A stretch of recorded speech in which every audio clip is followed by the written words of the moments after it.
আসসালামু আলাইকুম ওয়া রাহমাতুল্লাহি ওয়া বারাকাতুহু। আজকে আমরা আলোচনা করব অনেক অনেক অনেক মহামূল্যবান কোরআনের আয়াত, যে আয়াত পাঠ করলে আল্লাহ পাক আপনার জীবন থেকে সকল ধরনের অভাব অনটন দূর করে দেবেন।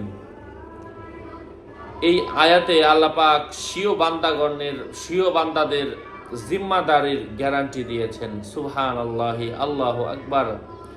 এই আয়াতটা আপনাকে কিভাবে পাঠ করতে হবে, কোন নিয়মে করতে হবে, সেই আমলটা আমি আপনাদের সাথে শেয়ার করব।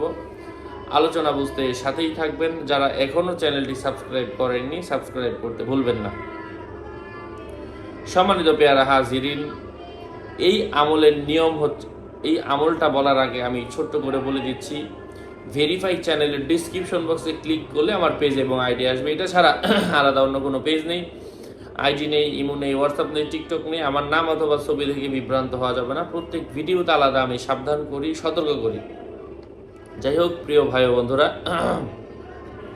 এই আমলটা আপনাকে কিভাবে করতে হবে? এই আমলটা করার জন্য এশা বা জোহরের নামাজের পরে অথবা এশার নামাজের পরে কাবার দিকে ফিরে, অর্থাৎ যে দিকে ফিরে আমরা নামাজ পড়ি ওই দিকে ফিরে 70 বার দুরূদ শরীফ পাঠ করব। যে কোনো দুরূদ শরীফ হতে পারে, ছোট হোক বড় হোক।